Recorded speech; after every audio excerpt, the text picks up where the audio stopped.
mà khang thay nơi ngày ní còn ở trẻ đông mà còn trẻ đông nó cứ tam rồi dạ nè nòng pịa rồi bỏ cái xuồng cà phê chiết thay và còn bàn Porticam và cứ lục ở đồng này tô Vin Thay Su Paris còn bàn Porticam mà tên lưng với đại lục kẹt này dụ kháng si mã lục hay là tana lục bàn để dây âm pi cả cật không rồi bỏ Campuchia mà nó còn cả dục crop bay âm K84 và đã tăng trong ở kia mỗi đại miền riêng đôi chia min phải chăng một nút đầm bay bằng hai nhằm pi cả đại nhà chất rồi bỏ Campuchia nâng cả chục chế đại anh tại chiết bàn từ tu school cách cật không trong bay bỏ Campuchia nâng trong cả anh vọt tám anh nụ xây nhà Ottawa nâng hay nâng trong pin nó cứ bờ tam sẽ đây đi cả này ở đằng thà lúc hay là tana có ban chào thái thà thái bằng vai cả chập rom pi anh tại chiết pi cả liên piên nâng cảการกลับตึกใดบอกกัมพูชีมาดาวยกปัญหามินนั่นคือในทั้งไอ้มาสมัยนั่นคือลูกสีหสะพุงกันไกลเราไปกระทรวงการบอดติเราบอกไทยนักสนาสมออยมีนกรมสวายเราการเปิดอัมพีเรื่องปัญหามินนี่มาโดยจังให้บัญชีลูกให้รัตนาลูกชาวไทยทามาประตูกัมพูชีทาจีเนี่ยดอกดะมินทำไมยังไม่ช่วยไทยระบุนึกบุญจีเรื่องเหมือนเปิ้ลตีไม่จีเรื่องเหมือนเปิ้ลตีhay đòi lục bàn mình chạy thà lời nó biết đòi tầm nạ cao mấy mà chào một cái đằng là mình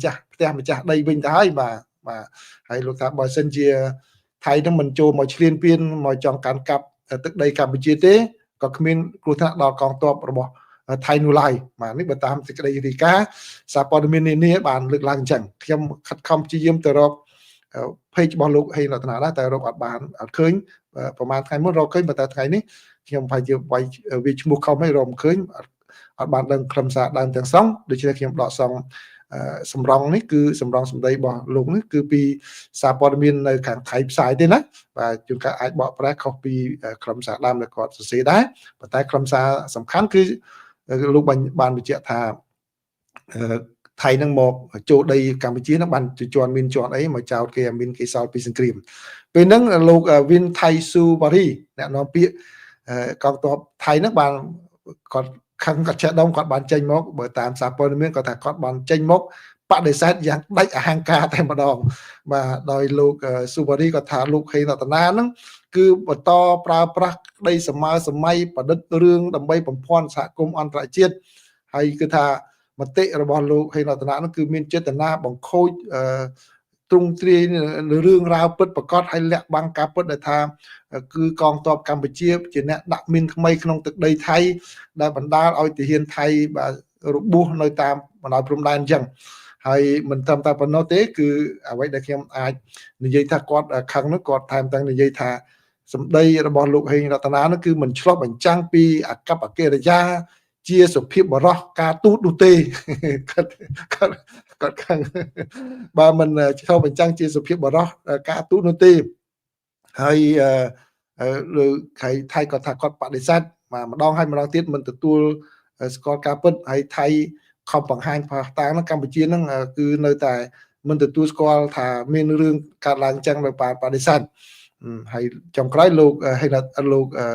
ស៊ូវ៉ារីហ្នឹងក៏បានថាអកប្បកិរិយាបែបនេះធ្វើឲ្យខូចបរិយាកាសនៃកិច្ចសហប្រតិបត្តិការរវាងប្រទេសទាំងពីរក្នុងការដោះស្រាយបញ្ហាដោយសន្តិវិធីវាជាចេតនាជំរុញឲ្យមានចំនួននិងអរិយភាពកាន់តែខ្លាំងដែលបង្កគ្រោះថ្នាក់ដល់ស្ថិរភាពក្នុងតំបន់បាទគឺនេះគឺជាប្រសាសន៍របស់លោកស៊ូវ៉ារីហើយលោកបានបញ្ជាក់ថាថៃនឹងគឺគាត់មានចំហច្បាស់លាស់គឺផ្អែកអ្វីដែលថៃនិយាយផ្អែកទៅលើភស្តុតាងជាក់ស្ដែងនិងបច្ចេកទេសហើយមានការផ្ទៀងផ្ទាត់ដោយបុគ្គលដោយអង្គការអន្តរជាតិបាទគាត់ថាអញ្ចឹងណាហើយគាត់អំពាវនាវឲ្យសហគមន៍អន្តរជាតិទទួលស្គាល់អ្វីដែលថៃបានលើកឡើងនិងបដិសេធការផ្សព្វផ្សាយមិនពិតរបស់លោកហេងរតនា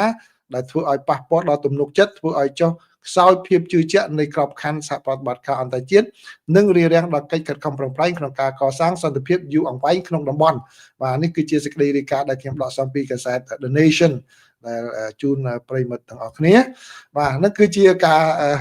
រប្រតិកម្មទៅវិញទៅមកណាបាទអញ្ចឹងប្រិយមិត្តអាចទទួលស្ដាប់ហើយនឹងពិចារណាដោយខ្លួនឯងចុះខ្ញុំគ្រាន់តែលើកយកមកជម្រាបជូនអញ្ចឹងព័ត៌មានទី2នេះ ព័ត៌មានទី2នេះប្រិមិត្តអាចចូលទៅអាននៅខាងភាគីរដ្ឋាភិបាលឬក៏សារព័ត៌មានក្នុងស្រុកផ្សាយជាបន្តបន្ទាប់ហើយខ្ញុំមិនទាន់បានចែករំលែកតាម Facebook របស់ខ្ញុំនឹងចែកគឺបើតាមសេចក្តីប្រកាសព័ត៌មានរបស់ខាងភាគីកម្ពុជាគឺបានឲ្យដឹងថារដ្ឋភាគីនៃអនុសញ្ញាអូតាវ៉ាបានសម្រេចទុកពេលឲ្យកម្ពុជាដល់រហូតដល់ឆ្នាំ2030នៅក្នុងការងារបោសសម្អាតមីនដោះមីនដើម្បីជួយសង្គ្រោះជនរងគ្រោះនៅកម្ពុជានឹងបាទនេះគឺបើសិនជាយើងពិនិត្យមើលទៅបាទពីព្រោះរដ្ឋជាភាគីដែលចុះហត្ថលេខាឬក៏គេហៅថាជាបានផ្ដល់សច្ចាប័នទៅលើអនុសញ្ញាស្ដីអំពីអូតាវ៉ាហ្នឹងបាទតាមមាត្រាទី5គឺរយៈពេល5ឆ្នាំក្រោយមកគឺត្រូវធ្វើយ៉ាងណាធ្វើសកម្មភាពនឹងឲ្យបានក៏ប៉ុន្តែនៅស្ថានភាពនៅក្នុងប្រទេសកម្ពុជាគឺមានការស្មុគស្មាញដែលមិនអាចឲ្យកម្ពុជាសម្រេចបានដូច្នេះកម្ពុជាសូមពន្យាពេលបន្ថែមទៀតនៅក្នុងកិច្ចការហ្នឹងហើយខាងរដ្ឋភាគីហ្នឹងគឺអនុម័តឲ្យកម្ពុជាបន្តការងារហ្នឹងចឹងបានន័យថាជាការទទួលស្គាល់ដែលបញ្ហាប្រឈមដែលកម្ពុជាកំពុងតែជួបប្រទះនៅក្នុងការងារបោសសម្អាតមីននេះហើយជាពិសេសនៅក្នុងពេលតាមបណ្ដោយព្រំដែនហ្នឹងគឺបាននៅមានចំនួននៅឡើយដែលធ្វើឲ្យរាំងស្ទះដល់ការងារបោសសម្អាតមីនហ្នឹងអញ្ចឹងក្នុងរយៈពេលប្រហែលថ្ងៃហ្នឹងគឺមានការធ្វើការងារ lobby បញ្ចុះបញ្ចូលច្រើនពីខាងភាគីកម្ពុជាពន្យល់អំពីស្ថានភាពអំពីនៅក្នុងប្រទេសកម្ពុជានេះដូច្នេះក៏ខាងរដ្ឋភាគីនានាបានទទួលស្គាល់ផងដែរបាទដល់ចំណុចនេះខ្ញុំសូមបន្ថែមមួយចំណុចទៀតដែលជាបទពិសោធន៍របស់ខ្ញុំហើយប្រិមិត្តមួយចំនួនដែលមិនអាចដឹងមិនបានដឹងទេបាទមិនបានដឹងទេខ្ញុំជឿថាអ្នកដែលចូលនៅកន្លែងនេះក្នុងចូល show ជាង400អ្នកជាងនេះមិនដែលជាបានដឹងច្រើនប្រហែលអ្នកទេបើដឹងចូល comment មកបាទគឺបាទអូមានអ្នកថាលោកតាសុចជាអ្នកនៅបុរីរដ្ឋអ្នកសរិនបាទអញ្ចឹងហ៎អញ្ចឹងអធិស្ឋានអូបងរីឆាតអ្នកបុរីរដ្ឋបាទមិនសុំអីច្រឡំបាទរឿងតាក់ទងនឹងមីនហ្នឹងគឺកាលនោះខ្ញុំនៅខាងអង្គការសហជីវជាតិនៅឡើយខ្ញុំដឹងច្បាស់គឺ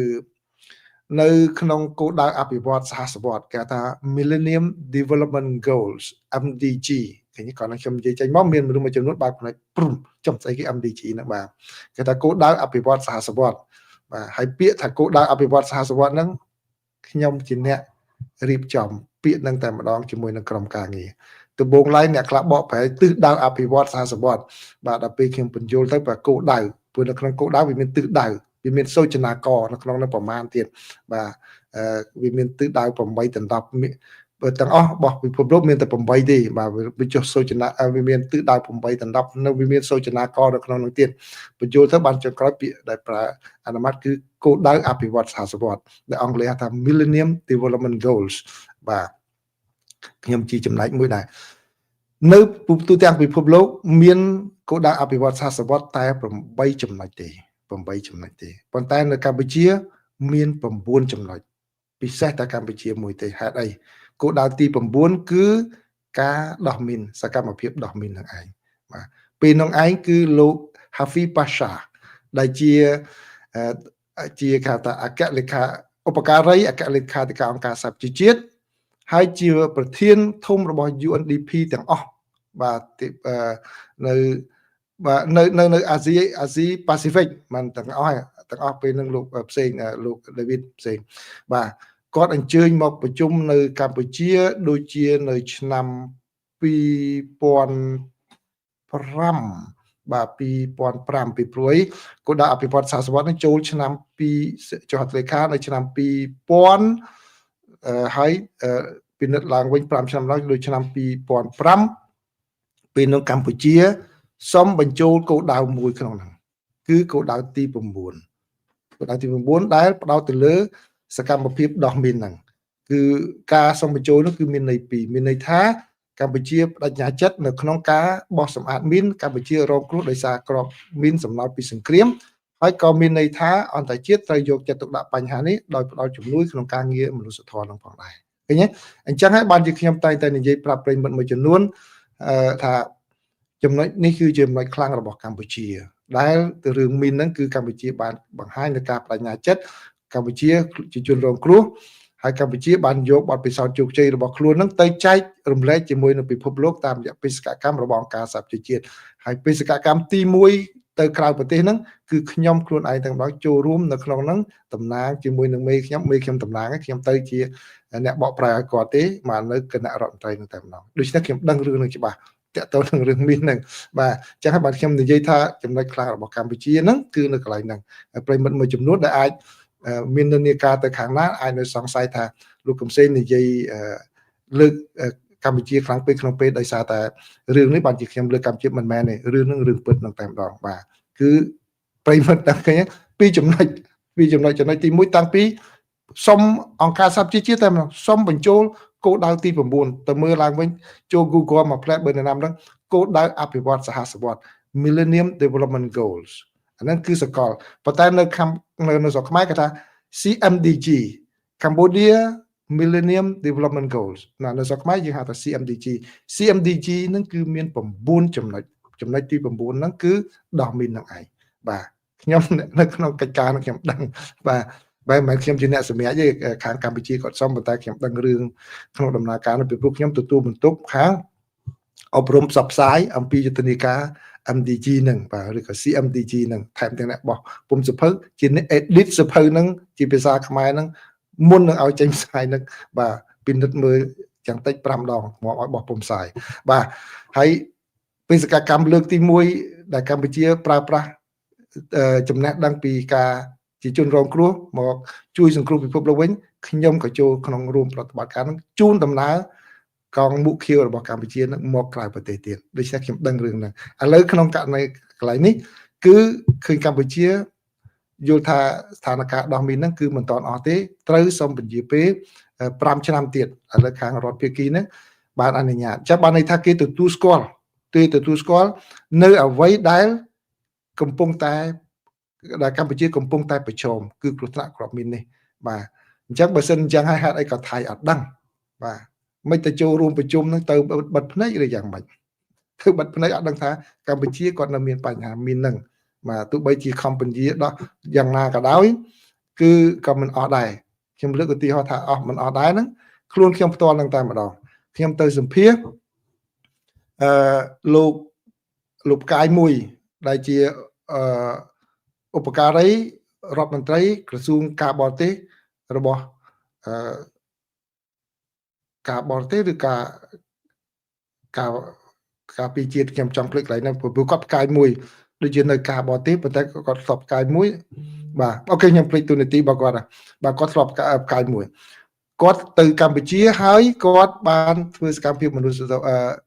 ទៅផ្ដោតទៅលើសកម្មភាពដោះមីនហ្នឹងខ្ញុំសួរសំណួរគាត់មួយបាទពេលហ្នឹងខ្ញុំទៅតំណាង VOA តាំងសារដាតំណាងអាស៊ីសេរីបាទសួរសំណួរដូចគ្នាសំណួរខ្ញុំសួរមុនខ្ញុំសម្ភាសមុនសួរតើកម្ពុជាអាចបោះសម្អាតមីនអស់នៅពេលណាគាត់ឆ្លើយថានេះជាសំណួរដែលមិនឆ្លាតទេបាទ it's not a smart question គាត់ថាសំណល់នៅអាមេរិកនេះតាំងពីសង្គ្រាមលោកលើកទី2នៅកន្លែងដែលសង្គ្រាមលោកតាំងពីលោកលើកទី2នៅអឺរ៉ុបនៅអីហ្នឹងក៏ដោះមកដល់ពេលនេះដោះមិនតាន់អស់ដែរបាទគឺនៅតែបន្តការងារនៅដដែលបាទហើយសាលដាក៏សួរសំណួរដដែលគាត់ឆ្លើយដដែលដូចគ្នាអញ្ចឹងដូច្នេះបញ្ហារឿងការដោះមានសំណល់ពីសង្គ្រាមនេះគឺជាការងារដែលបន្តរយៈពេលយូរបាទការបន្តរយៈពេលយូរហើយគេឲ្យកម្ពុជា5ឆ្នាំទៀតហ្នឹងគឺជាលើកទី3ហើយដែលកម្ពុជាសុំពន្យាក៏ប៉ុន្តែមិនដឹងថា5ឆ្នាំទៀតក៏ដោះមិនអស់ដែរខ្ញុំលើកនិយាយបញ្យលសារបានច្រើនហ្នឹងគ្រាន់តែចង់និយាយប្រាប់ឲ្យប្រិមត្តយល់ថាទី1កម្ពុជាគាត់បដិញ្ញាចិត្តនៅក្នុងការងារធ្វើកិច្ចការហ្នឹងទី2ការងារហ្នឹងវាមានលក្ខណៈស្មុគស្មាញទី3ថៃក៏ទៅប្រជុំដែរហេតុអីក៏គាត់មិនដឹងថាកម្ពុជាមានបញ្ហានេះបាទហើយគាត់នៅតែក៏ក្លឿនចូលបាទ